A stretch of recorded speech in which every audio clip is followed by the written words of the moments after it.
Ang ating topic po ngayong araw na to ay pinamagatan kong When I See the Blood. Ayon. When I See the Blood, na binanggit ng Panginoon sa aklat po ng Exodus 12, verse 13. Pag-uusapan natin ang kahalagahan ng dugong itinigis ng Panginoon. Ang aking goal is simply nawa, ma-enlarge ng Diyos, ma-expand, and deepen our understanding of the blood of Christ. Matagal na po akong pastor, 42 years na. Marami po akong naririnig ng mga, ang tawag po, mga liberal theologian na iba po ang pananaw nila pagdating sa dugong itinigis ni Jesucristo. May dalawang lalaki na lagi nilang inaatake sa maraming panahon. Ang pangalan ng sikat na pastor ay D.L. Moody. Pangalawang pastor is Billy Graham. Bakit? Sila po kasi masyadong emphasis nila sa dugong itinigis ni Jesus. At ang sabi ng mga liberal theology, pagka hindi nyo tinigilan yung pagpipreach ng dugo ni Jesus, ay sabi niya, hindi kayo magiging effective as preachers. Si Billy Graham, si D.L. Moody, namatay po sila. Ang preaching nila laging kasama ang dugo ng Panginoong Jesus. Bakit mahalaga na maintindihan ng Kristiyano ang kapangyarihan ng dugo ng Panginoong Jesus? Yun po yung ating tatalakayin ngayong araw na ito. Babaybayin natin ang krus sa pamamagitan ng kwento ng lumang tipan. Ang tanong lagi ng mga estudyante, nasaan si Jesus sa lumang tipan? Sabi ko si Jesus ay sa bawat handog sa lumang tipan, siya yun. Bawat lamb na pinapatay sa Old Testament, because that is a common question. Where is Jesus Christ in the OT or Old Testament? Ang sagot ko, every sacrifice in the Old Testament is a type or picture of Jesus Christ. Tipo, yun ay type. Kaya po ngayong pag-uusapan natin, isa sa pinakamagandang picture ng kamatayan ni Jesus sa lumang tipan pa lang. Sapagkat ang pagdating ng Panginoong Jesus ay hindi aksidente. Bago dumating yung judgment ng Diyos sa Egypt, nagsalita na ang Panginoon. At sabi ng Lord, darating yung judgment at ang tanging makapagliligtas sa inyo ay yung dugo. Kaya sabi ng Panginoon, Exodus 12:13, babasahin natin, sino nagsasalita? Diyos. Next slide please. When I see the blood, I will pass over you. Sabi ng Panginoon, dadating yung judgment, mamamatay lahat ng panganay sa Egypt. Pati panganay ng mga hayop, nakakatakot. Pero sabi ng Panginoon, pag dumating yung angel na magdi-destroy, when I see the blood, pagdating ng angel, ang tanging palatandaan, mag-i-spare yung bahay na yun, ay yung dugo. Tingin po kayo kay Pastor Joey. Sometimes hindi natin na-realize, bakit ka papahintulutan sa langit? Sasabihin ko po diretso, hindi ka papasok ng langit nang hindi ka nahugasan ng dugo ni Jesus. Ang tatanggapin lang sa langit ay ang lahat ng nahugasan ng dugo ni Jesus. Kaya sa mga bisita na narito, hindi ko po itatanong sa inyo anong yung relihiyon. Ang itatanong ko ay, lumapit ka na ba sa Panginoong Jesus at nahugasan ng kanyang dugo sa iyong kasalanan? Tandaan niyo po yung sinabi ko. Lahat lamang nahugasan ng dugo ni Jesus ang maaaring pumasok sa kalangitan. And today, it is a doctrine na hindi po madaling ituro. 45 minutes eh. Pag ituturo mo po ito, kailangan mo ng maraming linggo.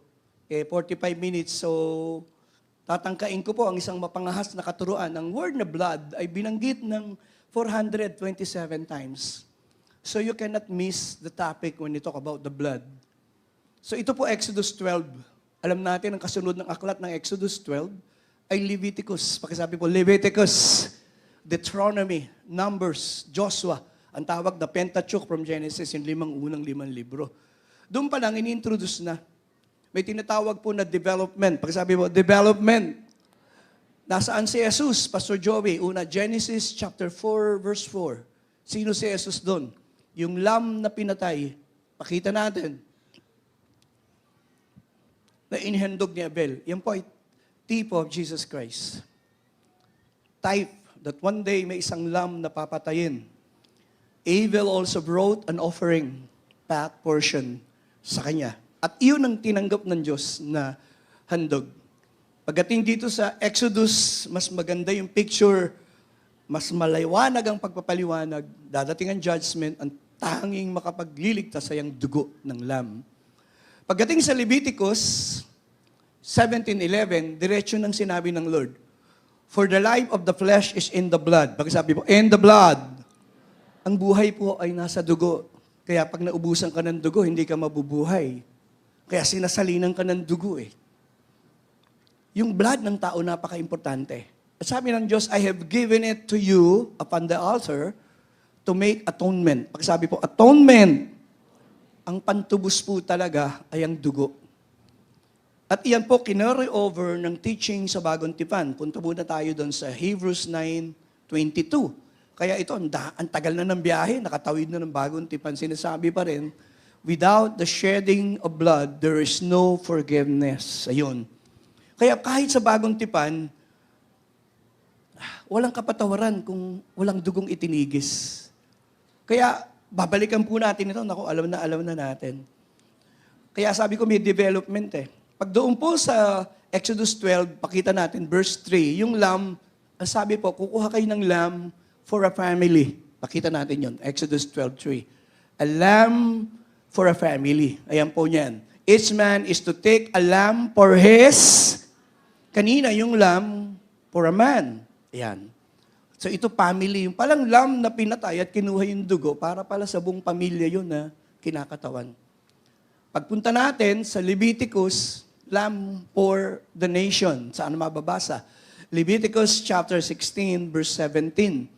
Once a year, papasok yung high priest, magpapatay ng lamb, kukunin yung dugo para sa kanyang kasalanan at para sa kasalanan ng bansa. Iwiwisik niya. Kaya nakalagay po, yan, no? Having made atonement for himself, his household, and the whole community of... Ayun. So yung lamb na pinatay at yung dugo, kaya once a year po pupunta yung high priest, winiwisik yung dugo. Yun po importante sa theology. Pagdating ng Bagong Tipan, ayan, dumating na si Jesus, siya na yung katuparan, hindi na shadow, substance na. Siya yung larawan ng lahat ng lamb na pinapatay sa Lumang Tipan. Ngayon, hindi na shadow, lamb. Pakita natin. John 1:29. Pinakilala siya ni John the Baptist. Narito ang kordero ng Diyos na nag-aalis ng kasalanan. Look, the Lamb of God. Pagkasabi mo, Lamb of God. But this time sa New Testament, si Jesus ay umamatay hindi sa pamilya, kundi the sin of the world. Kaya nga po, lahat po ay posibleng maligtas sapagkat si Jesus ay namatay. Ang kailangan lang ay manalig. Kaya nung gabi, bago siya dakpin at mamatay, pakita natin, Luke chapter 22, verse 15, bago siya pumunta sa krus, yung Passover, ginawa niya. Sabi po, I eagerly desire to eat this Passover before I suffer. Tingin po, ito pong kwentong pag-uusapan natin ay naging isang mahalagang piyesta ng mga Hudyo sapagkat ginugunita nila yung deliverance ng bayan ng Israel mula sa Egypt. At iyon po ay picture ng kamatayan ni Jesus sa krus ng Kalbaryo. Yun ay deliverance sa pagkaalipin sa Egypt. Tayo naman, nung mamatay si Jesus, deliverance sa pagkaalipin sa kasalanan. Somebody say amen. So, andun po yung lahat ng picture So, diyan po tayo mag-stay today. And tapos, ang ganda po yung verse 19 saka verse 20. Sabi ng Panginoong Jesus. Sabi niya, yung bread, mamaya magko-communion tayo. Pinagpira-pira, so binigay sa mga alagad. Sabi niya, this is my body given. Pakisabi mo, for you. Para saan ang kanyang katawang nasugatan para sa bawat isa. Kaya tayo, may faith tayo na we can claim healing sa bawat sugat ng Panginoon. Verse 20, sabi niya, ito yung saro ng bagong tipan. Baka sabi po, bagong tipan. Pastor Joey, bakit bagong tipan? Kasi po sa lumang tipan, ang dugong itinigis at iwinisik, dugo ng hayop. Sa bagong tipan, mas powerful sapagkat yung dugo niya na bilang tagapagligtas ng tao ang matitigis. Kaya bagong tipan na May kausap po ba ako? Doon sa lumang tipan, pakita natin, Hebrews chapter 10, verse 4, yung dugo ng mga hayop, hindi totoong naglilinis. Kaya inuulit taon-taon Hindi perfect sacrifice. Sa bagong tipan, minsan lang namatay si Jesus at sapat na sapagkat ang dugong itinigis niya ay isang perfect sacrifice para sa bawat isa. Ayan po, medyo meron na tayong mga panimulang kaisipan. Simulan natin ang pag-aaral. Exodus 12, some observations. Mahalaga po na magkaroon tayo ng observation. Exodus 12. Ito na po yung pang-sampung judgment ng Diyos. Ang dami ng ginawa ng Diyos na judgment. But because matigas ang ulo ng Pharaoh, ang naging problema po, ang sabi ng banal na kasulatan, kailangang magkaroon pa ng huling judgment para sila magbago ang puso ng Pharaoh. At ang judgment na gagawin ng Diyos, mamamatay lahat ng panganay. Pakitaas nga po ang kamay ng mga panganay na nandito. Ayan, baba na po natin. Ayan. Ayan. Huwag ko kayong matakot. Kwento ho ito eh. Pinatataas ko lang yung kamay. Ayaw itaas. Sabi niya, panganay ba ako? But kidding aside, yun po yung judgment. At ang kwento, ang mamamatay na panganay, hindi lang ang mga panganay, pati panganay ng mga hayop. Judgment ng Diyos. Ito po yung turning point. Napuno na ang Diyos. Sobra na. Ang ginagawa ng Pharaoh. At sabi ng Diyos kay Moses, kausap ng Diyos si Moses, sa gabing ito, dadaan yung angel, lahat ng mga panganay sa Egypt mamamatay. Ang maliligtas lang yung mga bahay na pinahiran ng dugo. Yung pinatay na lang, kinuha yung dugo at pinahid. So yung pwede lang gumawa noon, tingin po kay pastor, siyempre yung may pananampalataya. Yun po talaga yung mahalaga eh. Hindi mo naman kukuhanin yung dugo at ipapahid kung hindi ka may faith. Kaya sa transaksyon sa Diyos, importante yung faith. Importante, nananalig ka ba? Mananalig ka ba? So yun po, yung stubbornness ng Pharaoh ay naging dahilan para mag-release ang Diyos ng huling judgment. Next slide, as part of our observation before we interpret. The Lamb in Exodus chapter 12 points to Jesus, the Lamb of God who takes away the sin of the world. Ito po, ang pagdating ni Jesus, His coming was prophetically, pagsabi po, prophetically anticipated. Hindi po basta dumating si Jesus. Dumating po siya, may mga type. Hindi mo mamimiss si Jesus yun. Kaya dito sa lamb na pinatay si Jesus yun. Isang example po, Isaiah 53, 5 and 6. But He was wounded for our transgressions, bruised for our iniquities, the chastisement of our peace was upon Him, and by His stripe is healed. Si Jesus Christ po yan. Siya masusugatan, mabubugbog. Can you imagine? Tingin po kay Pastor, 700 years. Bago dumating si Jesus, inihula na po yan. Siya'y mamamatay, siya'y mabubugbog, siya'y masusugatan para sa atin. So, yan po, ang tawag po diyan ay prophetically anticipated. Alam natin na dadating siya. Kaya nung dumating na siya, sa John 1:29, pinapakilala siya, narito ang Kordero ng Diyos na nag-aalis ng kasalanan ng sanlibutan. Now, prophetically, next slide, nakalagay po, is coming, balik natin. Prophetically, authenticated. Kasi common question yan eh. Si Jesus ba? Talaga bang may Jesus na pinanganak at namatay? Tinatanong po yan. O kwento lang, siya ba ay kathang-isip? Siya ba'y alamat? Ang sagot ko po ay, siya'y totoo sa kasaysayan. May isang Jesus. Magbasa kayo ng history. Pero ang pinaka-greatest evidence natin ay ang salita ng Diyos. Doon po sa Gospels, Matthew, Mark, Luke, and John, sinulat po dyan saan siya pinanganak, saan siya tumira, paano siya nabuhay.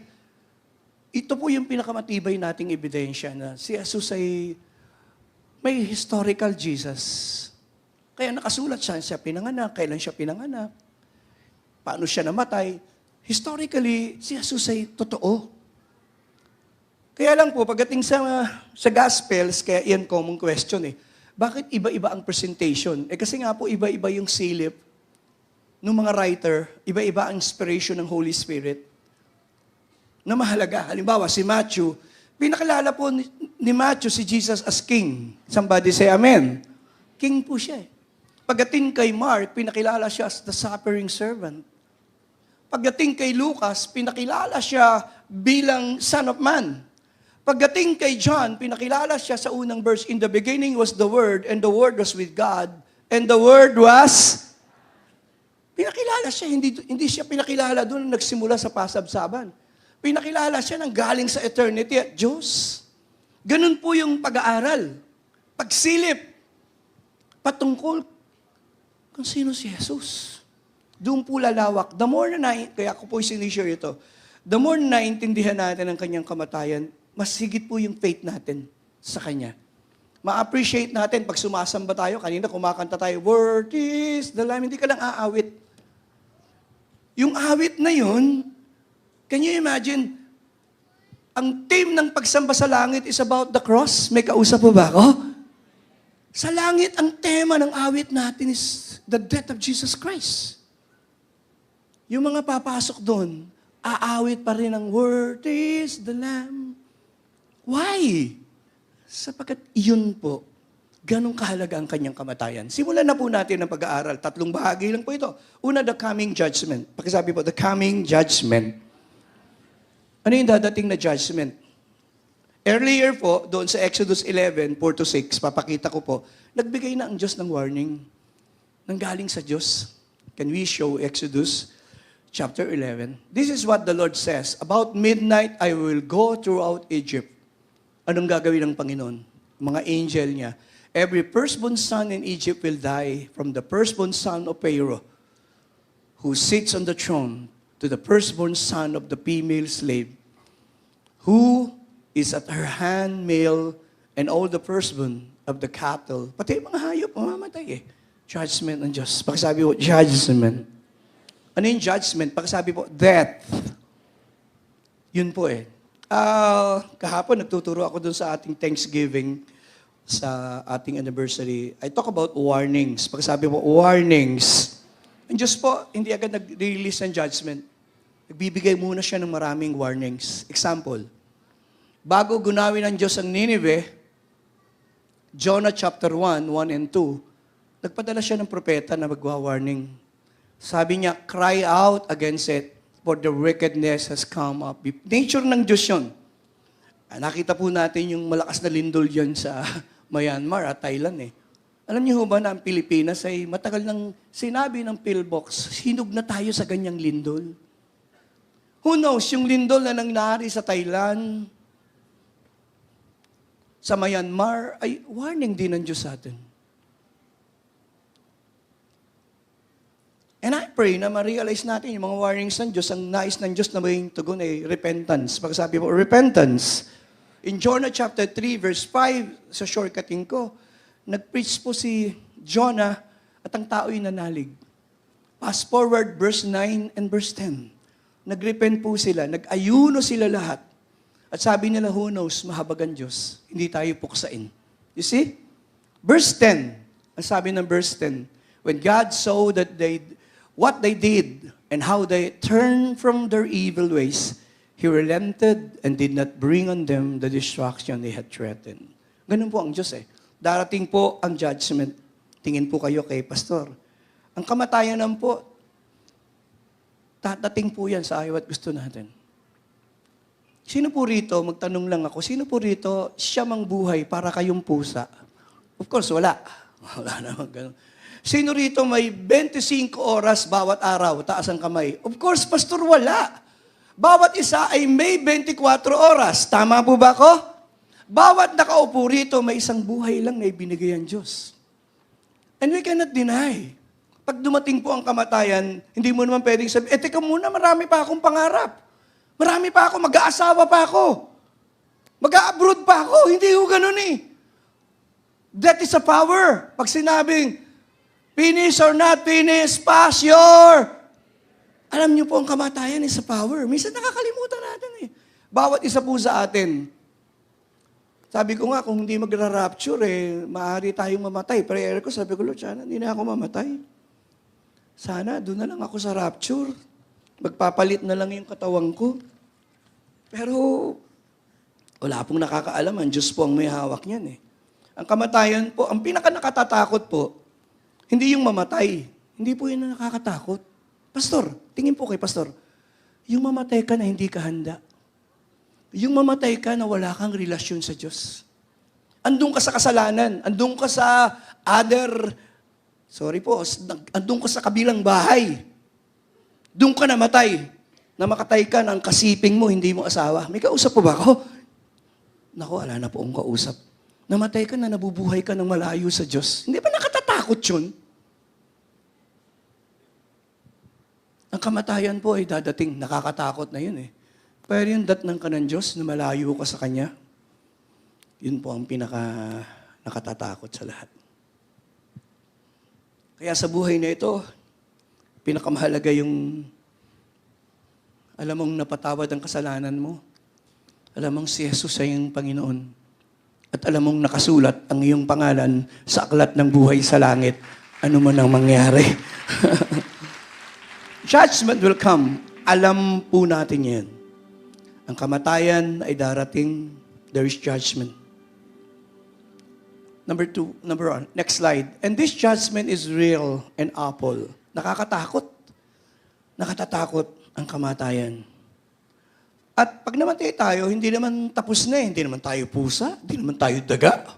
Nasagasaan yung pusa dun sa may harap ng bahay namin eh. Hindi ka pusa. Ikaw ay tao na may spirito, na may kaluluwa, na may katawan. Pag namatay ka, nag-i-exist pa rin yung kaluluwa mo. Kaya yung magnanakaw sa kanan, sa huling hininga niya, tumingin siya kay Jesus, sabi niya, pagdating mo sa iyong kaharian. Sabi ko, ang Panginoong Jesus hindi umiimik eh. Pinalo ng ladi kong bakal, pinutungan ng koronang tinig, dinuran sa muka, hinila ang balbas. Hindi siya umiimik. Binudbura ng asin ang kanyang likod.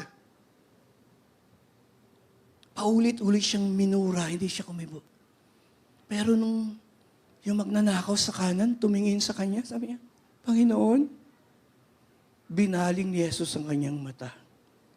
Pagdating mo sa iyong kaharian, napakayaman ng habag ng Diyos. Ang Panginoon ay handang makinig sa isang taong lumalapit at handang magsisi. Tama ang salita ng Diyos. Hindi niya itataboy ang sino mang lalapit sa Kanya. I wanna hear an amen. And that is the grace of God. Sa anumang kapalaanan, may mga taong tinaboy tayo, tinanggihan tayo, ayaw sa atin. Pero ikaw lalapit ka sa Panginoon, hindi Kanya tatanggihan. Nakita natin yung prodigal son, di ba ang kwento? Tumatakbo ang tatay nang yakapin niya ang kanyang anak. It was real. It was awful.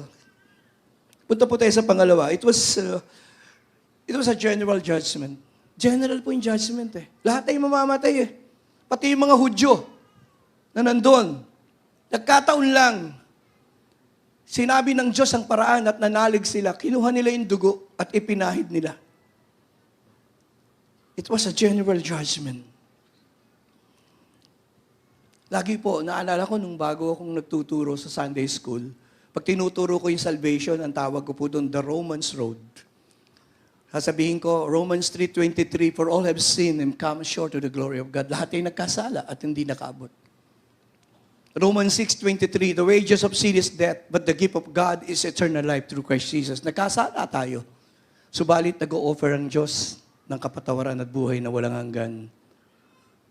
Paano maliligtas, Pastor? Romans 10:9 and 10. The Romans Road. If you confess with your mouth and believe in your heart that God raised Him from the dead, pagkasabi po, you will be saved. Yan po yung Romans Road presentation of salvation. There is a general judgment. Pero may paraan ng Diyos. May lamb na papatayin. Next slide, mabilis na lang po. It was certain. Sure, dadating, hindi maiiwasan. Nung gabing yun, hating gabi, dadating ang kamatayan, dadating ang judgment.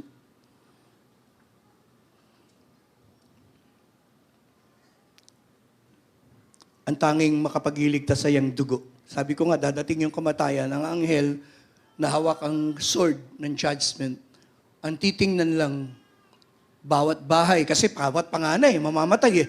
Bawat bahay na titingnan niya, ang titingnan niya lang na palatandaan na kapahid ba ang dugo. Pag gumala ang mata ng Diyos, ang hahanapin niya, nahugasan ka ba ng kanyang dugo? The judgment is certain. Subalit ang magliligtas sa atin ay ang dugong natigis sa krus ng Kalbaryo. Pangapat, bago tayo mag-move on, It was unexpected. At midnight, nako, ang lakas ng iyakan nila nung hating gabi. Sobrang iyakan. Dumating ang kamatayan na hindi sila handa. Naalala ko yung Luke chapter 12, verse 20 and 21. Yung kwento ni Jesus na isang mayaman. At sabi ng Panginoon, hangal! Pastor, ba't po kayo sumisigaw para magising yung mga inaantok? Hangal! Bakit siya hangal? Dahil mayaman? Hindi. Bakit siya hangal? Dadating ang kamatayan, hindi siya handa. Are you there? Sino ang hangal? Ang mga hangal ay ang mga taong binaliwala ang judgment ng Diyos, hindi pinaghandaan ang eternity. They don't talk about that. Ang paniwala nila, mabubuhay pa sila ng matagal. They forgot God, they forgot that, and they are not ready. Alam niyo po, madalas tinuturo ko, pag namatay ka po ngayon, halimbawa, 5 minutes from now, namatay ka, na heart attack ka, bibilang ka lang ng ilang minuto, tumigil yung puso mo. Ito po yung guhit, the demarcation line. Ito ka ngayon, namatay ka ngayon. Yung kaluluwa mo, ang mamamatay katawan, pero yung kaluluwa mo papasok ng eternity. It will enter eternity. At dalawang eternity, sa piling ng Diyos o sa kapahamakan. It was unexpected judgment. Hindi nila alam. Tayo alam po natin na may judgment. Kaya nga tayo, ang ating buhay, inaayos natin eh. Kaya nga tayo naglilingkod sa Panginoon. May kausap po ba ako? Alam natin, may eternity, may eternal life. Magsusuli tayo sa Diyos eh. Now, punta tayo sa pangalawang puntos po. Let's talk about the deliverance through the blood. Pagkasabi po, deliverance through the blood. Picture po ito. Deliverance through the blood. Sa verse 1, Exodus 12, kanino nanggaling yung deliverance, yung pagliligtas? Sa Diyos. And the Lord said to Moses, sino po ang pinanggalingan? God. Anong sabi ng Panginoong Diyos? Nag-initiate ang Diyos ng plano. Hindi po ito plano ng tao. Hindi ito nanggaling kay Moses. Walang relihiyon na pwedeng magplano ng kaligtasan at walang relihiyon na makapagliligtas. Ang tanging kaligtasan ay nasa Panginoong Yesus. Sa simula pa hanggang ngayon. Kaya Acts 4:12, walang ibang pangalang ibinigay sa silong ng langit kung saan ang tao ay maaaring maligtas. It was God alone who can point out the way to escape. Kaya sabi ng Panginoon, kumuha kayo ng lamb. Papatayin niyo yung lamb sa gabing yun. Sa laki ng pamilya na meron kayo. What is the picture? The plan, it was planned by God. Ang kaligtasan po ay hindi yan plano ng tao. Tingin po kay pastor, kaya for God so loved the world. Sa karunungan ng Diyos, ang mamamatay at magkakatawan tao, hindi po God the Father. Jesus, God the Son. Iniwanan niya ang langit, kaya kailangan siyang ipanganak. At hindi nangyari ng mabilis. It was prophesied. Kaya ipinanganak siya ng isang birhen. Pastor, bakit? Para hindi niya mamana yung kasalanan ng tao. Pastor, bakit? Sapagkat ang pwede lamang maging tagapagligtas sa tao, 100% na Diyos, 100% na tao. Eh, sino yung 100% na Diyos at tao? Wala nun. Kaya si Jesus ay nagkatawan tao. 100% na Diyos at tao. Mamamagitan sa makasalanang tao para sa Diyos. Kaya, 1 Timothy 2:5, there is only one mediator between man and God, the man Christ Jesus. At hindi po siya naging tagapagligtas kasi gumawa siya ng himala. Hindi po. Tingnan niyo yung susunod na verse. Naging tagapagligtas siya. Verse 6, 1 Timothy 2:6, sapagkat 2 verse 6, sabi po, He gave Himself a ransom for people. Inaalay niya yung kanyang buhay. Yun po ang dahilan kaya siya tagapagligtas. Bakit mo siya tagapagligtas? Sapagkat siya'y namatay para sa akin. Siya ang aking tagapagligtas. Hindi ko kayang iligtas ang aking sarili. I need a Savior. It was planned by God. Tingin po ulit kay Pastor, lahat po ay sinner eh. Eh di lahat nangangailangan ng tagapagligtas. Somebody say amen. Look at me. Pero hindi lahat ng tao nare-realize yun. Until you realize you are a sinner and you need a Savior, saka ka lang lalapit kay Jesus. Hanggat di mo nakikitang kailangan mo ng isang tagapagligtas, babaliwalain mo siya. Kaya yung makilala mo, you're a sinner and you need a Savior, biyaya po ng Diyos yun. Yung araw na nakita mong ikaw ay makasalanan at sabi mo, Panginoon, ako'y makasalanan. Kailangan ko ng isang tagapagligtas. Naku po, sasabihin ko po sa inyo, hindi pastor ang gumawa nun. Only the Holy Spirit can make you realize that you are a sinner and you need a Savior. Naku, pastor, totoo ba yan? Tingnan niyo po yung John 16 verse 8. Bakit nagpunta ang Holy Spirit? Upang, alam niyo po, tingin po, pag ikaw nasanay ka sa kasalanan, nabubuhay sa kasalanan, bulag na ang puso mo, pati kaluluwa mo. Para mag-penetrate ang mayamang habag ng Diyos at i-penetrate ang pusong bihasa at alipin ng kasalanan. Holy Spirit lang yun. Naalala niyo ba yung unang araw na you are convicted? Naramdaman mo na kailangan mo ng Savior. Sino gumawa nun? Hindi yung pastor. John 16:8. The Holy Spirit will bring conviction. When He comes, He will prove the Word. He will bring conviction sa puso natin. Kaya po, yung ma-realize mo na sinner ka, I need to be saved. Kita niyo po yung publikano, pumunta doon sa temple, dinadagukan yung dibdib. Sabi niya, mahabag po kayo sa akin isang makasalanan. You see? Saan nadugod ang Diyos? Sa Kanya.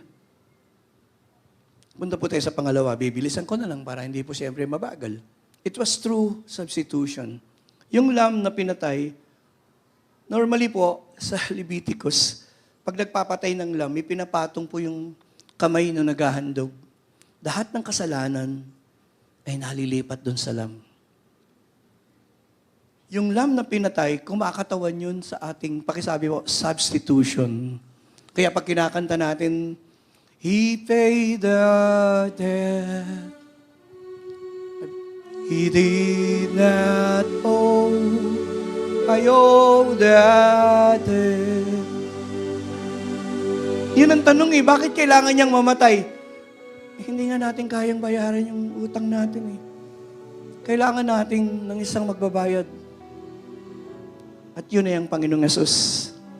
And now I sing a brand new song. Amazing grace, nakakamangha ang Diyos. Kayo po. Christ Jesus paid the debt where I could never. Gusto natin kinakanta lagi yan sa Arroyo po. He was wounded for our, tingnan niyo po, ang pronoun, our transgressions. He was bruised, again, the pronoun, for our iniquity. Surely He bore our sorrows and bore.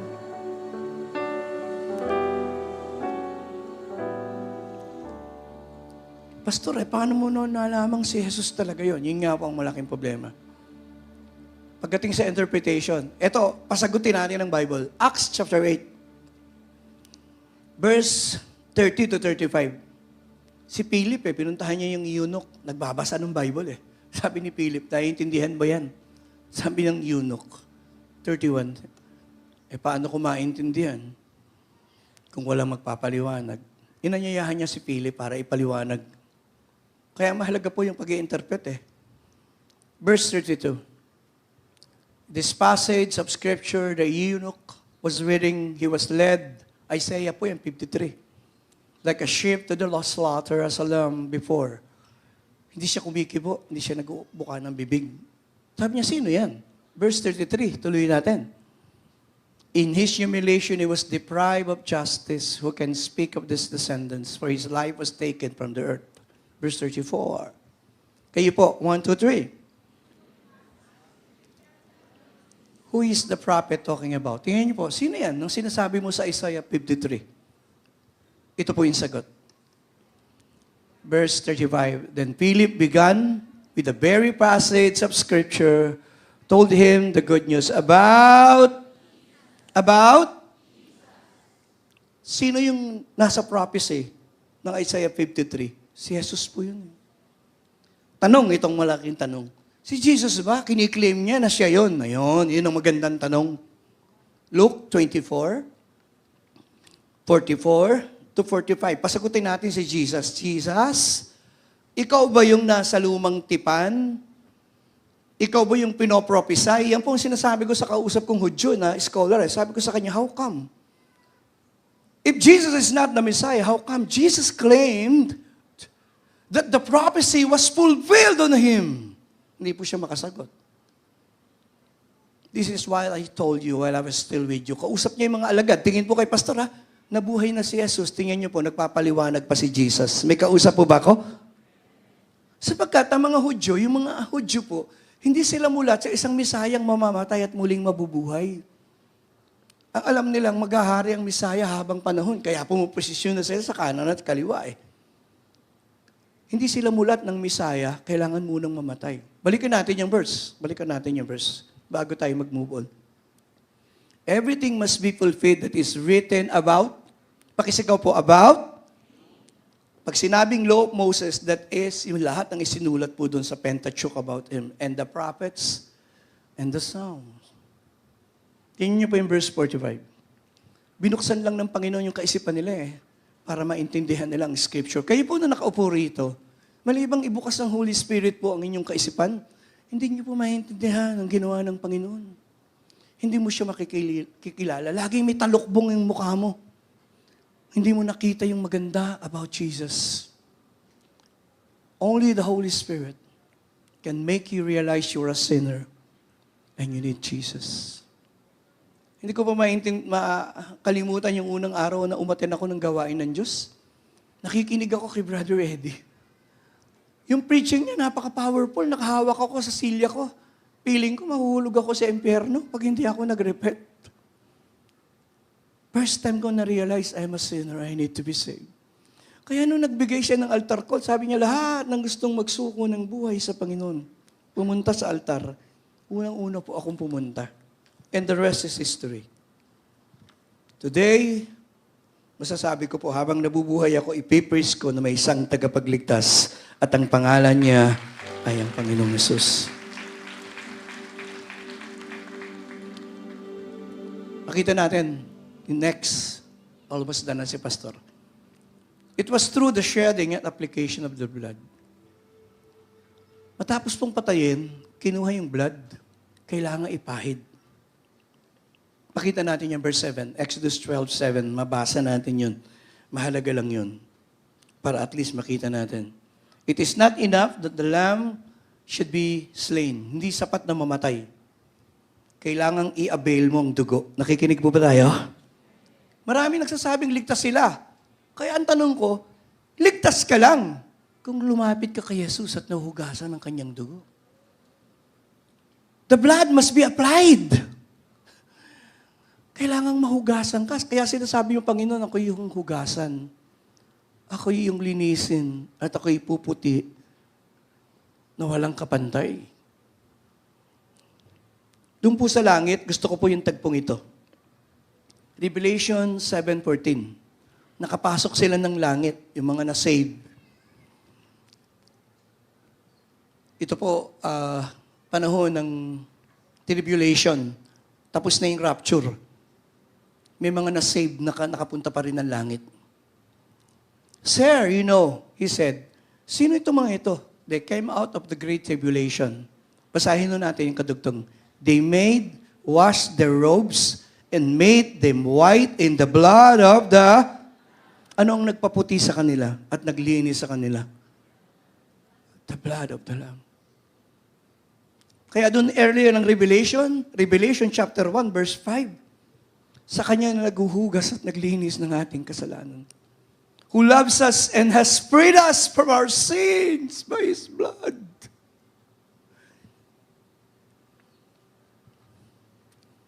Kailangan dumating ka sa pagkakataon na masabi mo, kailangan kong mahugasan sa aking kasalanan. Panginoon, naniniwala ako sa iyong dugo. It must be personally applied. Kaya po tayo sa ating church. Ang salvation ay sa atin personal. Hindi ngayon save ang tatay at nanay mo, save ka. Ang salvation ay hindi po pakyawan. Ang salvation ay personal. Kaya ang tanong, personal ko na bang tinanggap si Jesus? Pinagkatiwala ko ba sa Kanya ang aking buhay? Pang-apat, before we close. It was true obedience of faith. Nakikita naman natin in verse 28. Nung marinig nila, hindi na po sila nag-isip. Naniniwala kasi sila, nananampalataya sila. Lahat ng sinabi ni Moses, ginawa nila.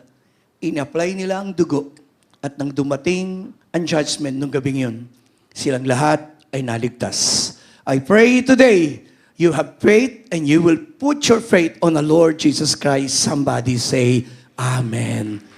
Inalagak mo na ba ang iyong pananampalataya? Kanina kinakanta natin, di ba? Sa simula, sabi natin sa verse na, may karamdaman ka ba o pagsubok? Tila ba kaharap mo'y malaking bundok? Gawin ang pusong payapat, magtitiwala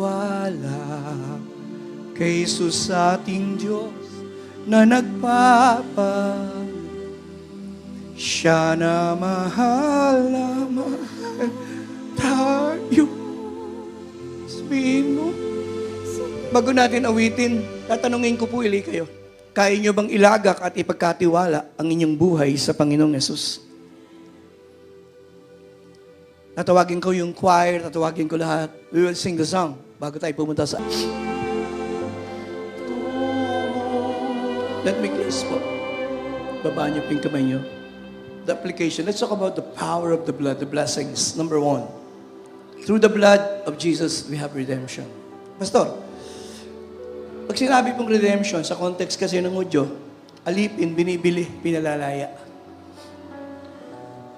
Ang pinantubos ng Panginoon ay hindi ginto, hindi pilak. Para mapalaya. At matubos ka. Ang ipinambayad niya ay ang kanyang mahal na dugo. And we call it redemption. Kinansila lahat ng ating kasalanan upang ma-restore ang ating relasyon sa Diyos. Pangalawa, through the blood of Jesus, all our sins are forgiven. Ephesians 1:7, through His blood there is redemption, and through His blood there is forgiveness of sin.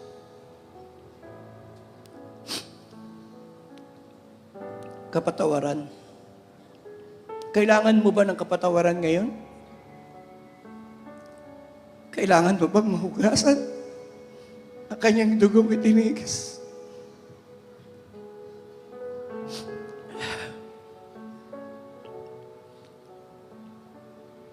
Pangatlo, through the blood of Jesus, we have access.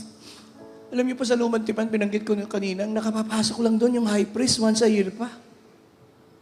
But today, dahil namatay si Jesus, pwede tayong tumayo sa kabanal-banalang Diyos. Dahil ang dugo niya ay natigis para tayo mapatawad. Kaya po may kortina eh. Kaya nung mamatay si Jesus, sumigaw ng tetelestay na buksan yun eh. Wala nang barrier. Ikaw ay pwede nang maranasan mong Diyos ngayon. Pwede ka lumapit sa Kanya with boldness. Pwede mong maranasan ng isang personal na relasyon. Kaya sinasabi mo, Panginoong Jesus, Ikaw ng aking Panginoon. Ikaw ng aking tagapagligtas. Yung relasyon mo sa Diyos, personal. Alam mo sa sarili mo. Pang-apat, Pastor Joey, Alam niyo po, ang number one na issue ng tao ay guilt. Kaya nung magkasala si David, andun yung guilt eh. Kaya iba-iba yung ginagamit niyang term. Psalm 51 verse 1, sabi niya, wash me, cleanse me. Hugasan mo ko. Linisin mo ang aking karumihan. Ang guilt po kasi nagdadala ng shame. Nagdadala ng kabigatan. Sabi niya sa verse 2, Psalm 51:2, sabi niya, cleanse me. Sabi niya sa verse 7, wash me and I'll be whiter than the snow. Ito po lumang tipan na. Si David hindi nahugasan ng dugo ni Jesus.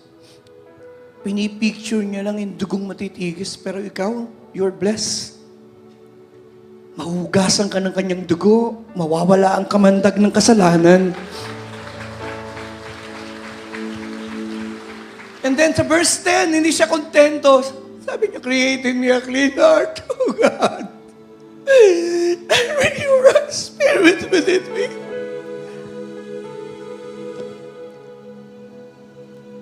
I pray that today, anumang guilt ng kasalanan sa nakaraan, kasalukuyan, makalaya po kayo. Taas nga po yung kanang kamay. Sabi niyo, Panginoong Jesus, linisin mo po ako ng iyong mapalong dugo. Kalagan niyo po ako sa kasalanan. Salamat sa kapangyarihan ng iyong dugo. Pakipalakpakan natin ang Panginoon. Last, and we close. Ano po ang nagagawa ng kanyang dugo, kapatid? Victory over the evil one. We overcome the devil with the blood of the Lamb. Dadako po tayo sa pagwawakas, tumayo po tayong lahat. May karamdaman ka ba ngayong umaga? Siya'y nasugatan para magkaroon ka ng kagalingan. And I pray today that magkakaroon ka ng faith for your healing, healing for your mom, healing for your dad, healing for your family. As we release our faith, the only way na may bisa po yung ginagawa natin your faith. Kagaya nung kinuha nila yung dugo at pinahid, it takes faith to do that. Today, as we declare our faith sa kanyang katawan, dalangin ko po, ang inyong katawan will be stronger, your entire body will function according to God's design. Somebody say amen.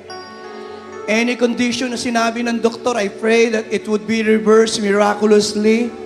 Kayang gawin ng Diyos yon sapagkat ang ating Diyos ay may Diyos ng himala. May karamdaman ka o pagsubok. Tila ba karam mo'y malaking mundo. Yung ng puso payapa. Jesus ating Diyos na nagpapagod. Malakas ko po kayong marinig. Siya na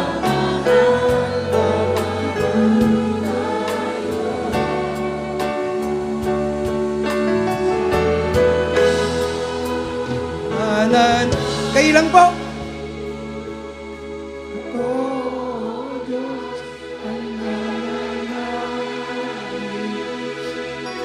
Sa'yo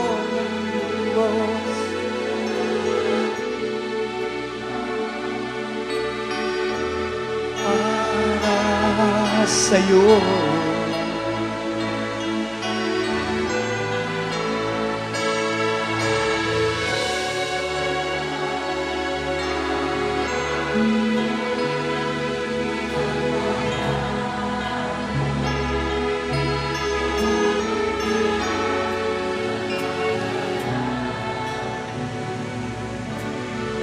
Pakipalakpakan natin sandali ang Holy Spirit, ang Panginoong Diyos. Kaya po tayo may communion para hindi natin makalimutan yung halaga ng ginawa ng Panginoong Yesus sa krus. Para laging, masarap kasing nare-remind na, Lord, I am a sinner, I need a Savior. Lord, I am nothing and you are everything. Masarap ma-remind na kailangan natin ng Diyos. Maghawak kamay po yung mag-asawa as we sing and we end this song. May karamdaman ka ba? Magandang umaga po. I love you all. God bless everyone.